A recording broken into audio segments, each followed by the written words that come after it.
अब खबरें विस्तार से। देश में कोरोना के तीसरे लहर के संभावित खतरे की घंटी बज चुकी है। कई राज्यों में नाइट कर्फ्यू के साथ सख्ती और पाबंदियां बढ़ा दी गई है। हालांकि झारखंड में अभी ओमिक्रॉन के मामले सामने नहीं आए हैं, मगर राज्य सरकार के साथ प्रशासन और स्वास्थ्य विभाग अलर्ट मोड पर है।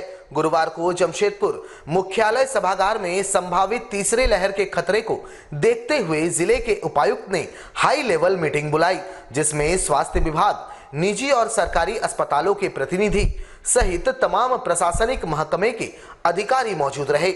उपायुक्त ने जिले के कोविड-19 नियंत्रण से संबंधित मामलों की समीक्षा करते हुए सभी विभागों की ओर से संभावित तीसरे लहर के खतरे से निपटने की तैयारियों की समीक्षा की। उपायुक्त ने सभी प्रशासनिक पदाधिकारी एवं स्वास्थ्य विभाग से जुड़े कर्मियों को किसी तरह की कोताही नहीं बरतने का निर्देश दिया। वैसे पिछले 2 लहर की त्रासदी झेल चुके जमशेदपुर वासियों को तीसरे लहर से कम नुकसान हो, इसको लेकर उपायुक्त ने कई अहम दिशा निर्देश भी दिए। उन्होंने बताया कि देश में अभी डेल्टा वेरिएंट का खतरा बना हुआ है। ओमिक्रॉन से ज्यादा नुकसान नहीं हुआ है, लेकिन डेल्टा वेरिएंट के मुकाबले ओमिक्रॉन ज्यादा तेजी से फैल रहा है, जिससे सतर्क रहने की जरूरत है। में 43 केस एक साथ डिटेक्ट किए गए हैं और जो हम लोगों को अंदेशा था वो इस बात का इंडिकेशन है कि डेफिनेटली हमारा जिला एक बार फिर से कोविड की एक नई वेव देख सकता है। और इसी क्रम में हम लोग अपनी पूरी तैयारियों का जायजा लेने के लिए, बचाव में हम लोग क्या कर सकते हैं उसके लिए, और अन्य सब चीज़ें जैसे वैक्सीनेशन है या टेस्टिंग है, उन सब का जायजा लेने के लिए आज जितने भी हमारे हॉस्पिटल्स हैं, वो गवर्नमेंट हॉस्पिटल्स हों या प्राइवेट हॉस्पिटल्स हों, जो स्टेक होल्डर हैं मोस्टली इसमें सबके साथ में एक समीक्षा बैठक की गई। इस समीक्षा बैठक में पिछले 2 वेव्स में हम लोगों ने जो सीख ली है, उसके बाद हमारी जो ऑक्सीजन कैपेसिटी या बेड्स कैपेसिटी या HR जो हमारा रैंप अप हुआ है, उसके बारे में हम लोगों ने चर्चा किया। और उसके बाद जो लोगों ने बताया कि 2 चीज़ों को हम लोगों को ध्यान में देखना है। पहला कि अभी हम लोगों को नहीं पता कि एग्जैक्टली वेरिएंट कौन सा है। जो अभी तक झारखंड की जीनोम सीक्वेंसिंग हुई है उसमें डेल्टा वेरिएंट ही अभी तक प्रीडोमिनेंट आ रहा है, पर हम लोगों ने ये डिसाइड किया है कि अब हम लोग ना सिर्फ फॉरेन ट्रैवलर का बल्कि जो रेगुलर पेशेंट्स एडमिट हो रहे हैं उनका भी हम लोग जीनोम सीक्वेंसिंग के लिए भेजेंगे। TMH ऑलरेडी जो पेशेंट्स एडमिट हो रहे हैं उनके जीनोम सीक्वेंसिंग के लिए भेज रहे हैं। अभी तक प्रीडोमिनेंटली डेल्टा वेरिएंट ही है और डेल्टा वेरिएंट पिछले बार काफ़ी खतरनाक था, तो इसलिए हम लोगों को सावधान रहने की जरूरत है।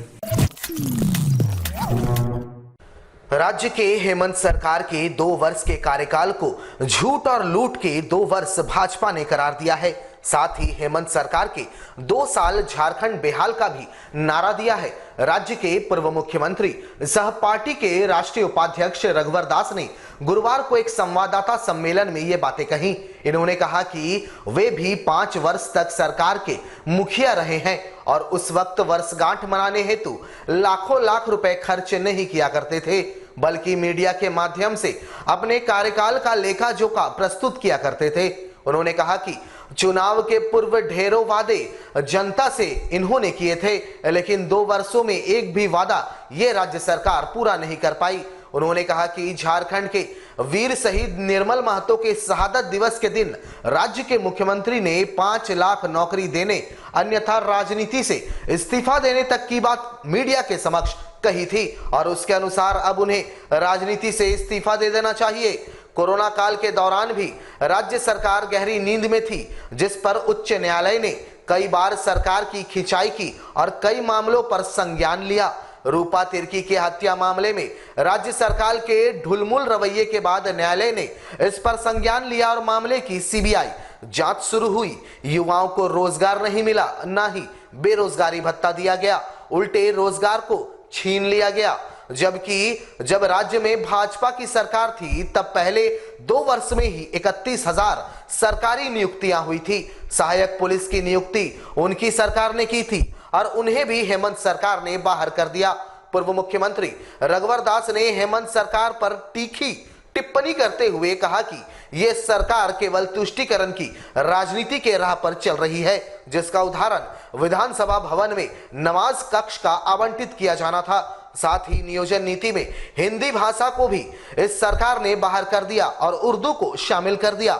राज्य में 2 वर्ष के अंदर 400 से ज्यादा आदिवासी महिलाओं के साथ दुष्कर्म के मामले सामने आए हैं। साथ ही वृद्धा पेंशन भी लोगों को नहीं मिल रहा है। पूर्व सरकार ने मुख्यमंत्री असाध्य रोग योजना के तहत 400 बीमारियों का इलाज होता था, लेकिन हेमंत सरकार ने अब इस योजना में केवल 4 बीमारियों को शामिल किया है। प्राकृतिक संसाधनों की लूट भी इस सरकार में चरम सीमा पर है। इन्होंने सभी क्षेत्र में राज्य सरकार को पूर्णतः विफल बताया। साथ ही मुख्यमंत्री को अक्षम और सारे मंत्रियों को अपरिपक्व बताया।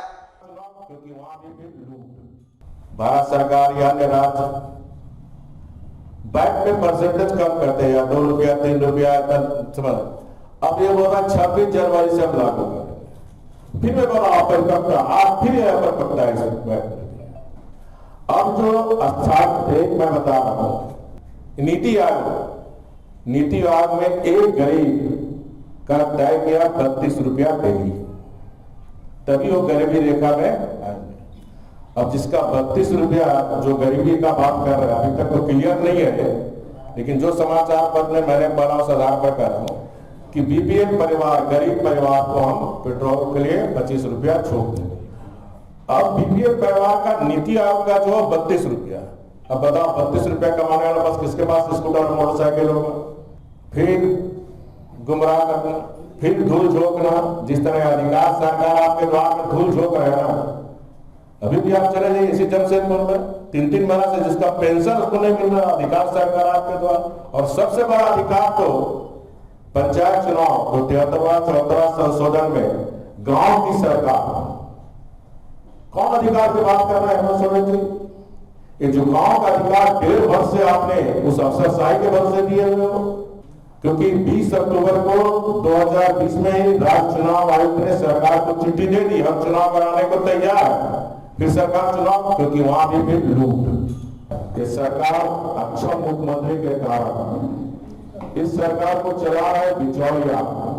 सीता सोरेन जी एकदम 100% सही बात। इस सरकार को चला रहा बिचौलिया, इस सरकार को चला रहा कट मनी, इस सरकार को चला रहा सिंडिकेट। ये सरकार को विकास से कोई मतलब नहीं। ये इनका सोच है कि हमें विकास नहीं, इस राज्य का विनाश करना। और ये कल माननीय मुख्यमंत्री जी कहते हैं झारखंड को हम लोग ने संघर्ष करके लिया। पूरा दुनिया जानता है झारखंड को 1993 में झारखंड की अस्मिता को बेचने वाला झारखंड मुक्ति मोर्चा है 2-2 करोड़ रुपये में, क्योंकि इनका आदिवासी का विकास करना ही नहीं है। ये चाहता आदिवासी समाज पिछड़ा रहे।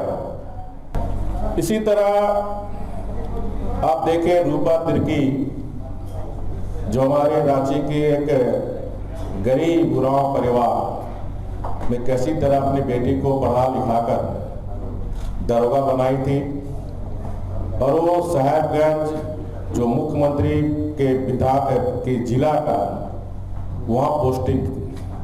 और आप सब ने भी काफी इस मामले को हाईलाइट किया। सरकार 4 महीना चुप थी, आदिवासी संगठन भी आंदोलन किए, उनके माता पिता मुख्यमंत्री जी से भी मिले कि आप हाईकोर्ट से इसकी सीबीआई से जांच करा लीजिए, लेकिन मुख्यमंत्री ने उसकी बात को भी अनसुना किया। तब मामला हाईकोर्ट में गया, हाईकोर्ट ने निर्देश दिया रूपा तिर्की की जांच सीबीआई हो। वादे बहुत के थे, लेकिन 4-5 वादे मैं आपके समझ रखना चाहता हूँ कि पहला 5 लाख की नौकरी, 5,000 7,000 भत्ता, नौकरी तो कोई दी नहीं, बल्कि नौकरी और छीनने का काम ये सरकार की।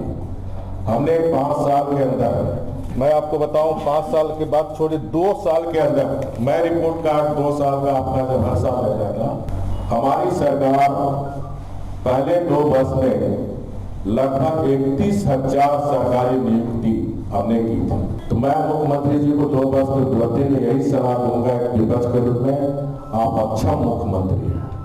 आपके नेतृत्व में आदिवासी समाज का जितना जुल्म सितम हो रहा, जितना अन्य समाज पर जुल्म सितम हो रहा, राज आपसे चलने वाला नहीं।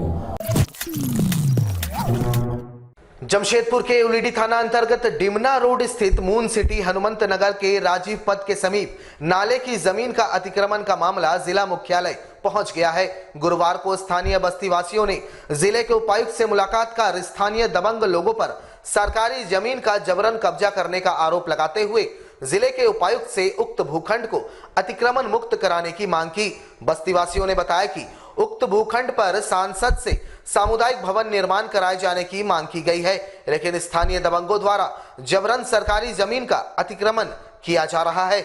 इसको लेकर अंचल कार्यालय को भी अवगत कराए जाने की बात उन्होंने कही। बस्तीवासियों ने इसके पीछे स्थानीय थाना की भूमिका को भी संदिग्ध बताया है। बताया गया कि स्थानीय थाना और अंचल कार्यालय के मिलीभगत से सरकारी जमीन का दोहन किया जा रहा है। वैसे यह मामला पिछले करीब 1 साल से चल रहा है। बावजूद इसके अब तक ना तो अंचल कार्यालय ना ही जिला प्रशासन की ओर से किसी तरह की कोई पहल की गई। संभावना जताई जा रही है कि कभी भी यहाँ हिंसक झड़प हो सकती है। वैसे 2-3 बार यहाँ हिंसक झड़प पूर्व में हो चुकी है। मून सिटी राजीव पथ moon city Mango Dimna road से हम लोग आए हैं और हम लोग का समस्या है कि मंदिर है वहाँ पर हनुमान मंदिर, वहाँ पे नाला बहता है बगल में और वहाँ बगल में जब नाला बना तो कुछ ज़मीन है जो कि हम लोग सांसद महोदय से भी बात किए थे वहाँ पर भी सामुदायिक भवन बनाने के लिए। तो जब नाला बन रहा था तो हम लोग रिक्वेस्ट किए थे नोटिफाइड से कि थोड़ा ऐसा करके चलिएगा कि जैसे यहाँ सामुदायिक भवन बन सके। अभी क्या है कि वो जगह पे कुछ लोग जो है गुंडा लोग हैं जो हो सकता है राजनीति से भी प्रेरित हो, सपोर्ट है कुछ थाना का सीओ का सबका सपोर्ट है। हम लोग हर जगह गए। पिछले साल एक बगल में है जमीन के बगल में एक ललन प्रसाद सिंह करके है, वो भी मतलब बोल रहे हैं कि हमारा जमीन है, जो कि उनका जमीन जो है ऑलरेडी है ही नहीं, वो सब वो भी छेका ही हुआ जमीन। जमशेदपुर के एमजीएम अस्पताल में गुरुवार सुबह पहले तल्ले का छज्जा टूटकर गिर गया। हालांकि इसमें कोई हताहत नहीं हुआ है, लेकिन नीचे खड़े एक बाइक क्षतिग्रस्त हो गया है। बता दें कि जिसको द्वारा यह रिपेयरिंग का कार्य किया जा रहा था और उक्त स्थान की घेराबंदी पहले से ही कर दी गई थी। गुरुवार सुबह अचानक यहां छज्जा टूटकर गिर गया, लेकिन घेराबंदी के कारण वहां कोई मौजूद नहीं था, लेकिन पास में एक बाइक खड़ा था जो क्षतिग्रस्त हो गया।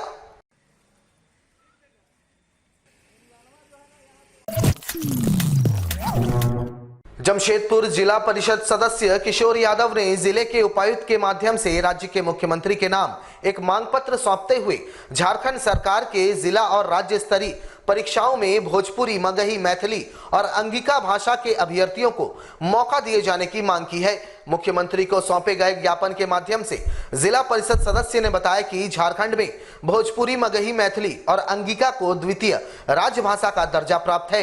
ऐसे में इन भाषा के अभ्यर्थियों को मौका नहीं देने से राज्य स्तरीय और जिला स्तरीय बहाली से लाखों अभ्यर्थियों का भविष्य अधर में लटक जा सकता है।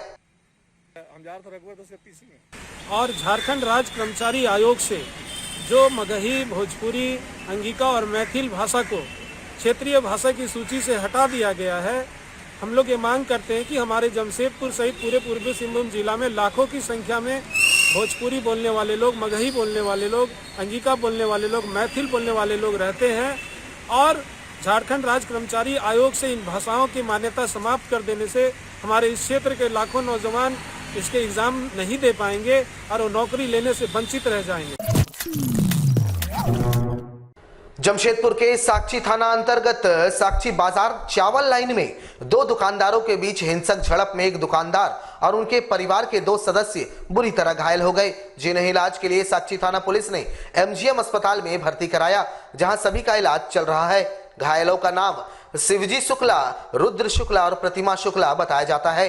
घटना के संबंध में मिली जानकारी के अनुसार साक्षी चावल लाइन स्थित शिवजी शुक्ला, प्रतिमा शुक्ला और रुद्र शुक्ला की दुकान है। दुकान के बगल में सत्यनारायण साव, रामबदन साव और भरत साव की दुकान है।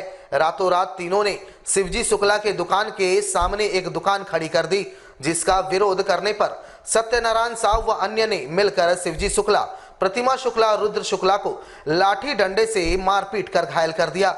सूचना पर पहुंची साकची थाना पुलिस ने सभी घायलों को इलाज के लिए एमजीएम अस्पताल पहुंचाया, साथ ही मामले की जांच में जुट गई।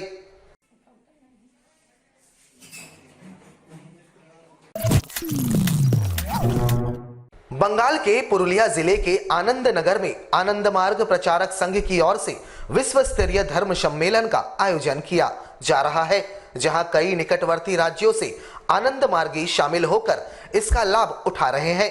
पूरे कोरोना प्रोटोकॉल के तहत यहां सम्मेलन का आयोजन हो रहा है।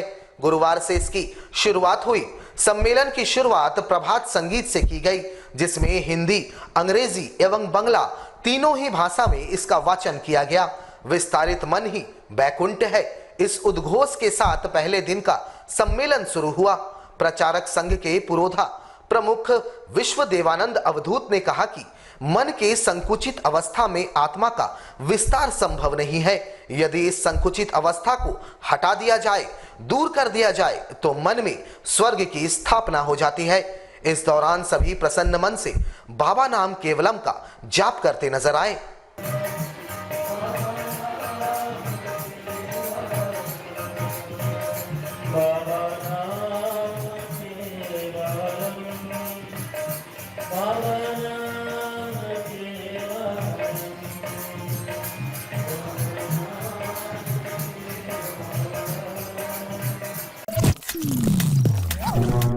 हमारे साथ लगातार जुड़े रहने के लिए आप हमें YouTube पर जरूर सब्सक्राइब करें। आज के लिए बस इतना ही। कल आपसे फिर मिलेंगे कुछ नई खबरों के साथ। तब तक के लिए AMG न्यूज़ की पूरी टीम को दीजिए इजाजत। नमस्कार।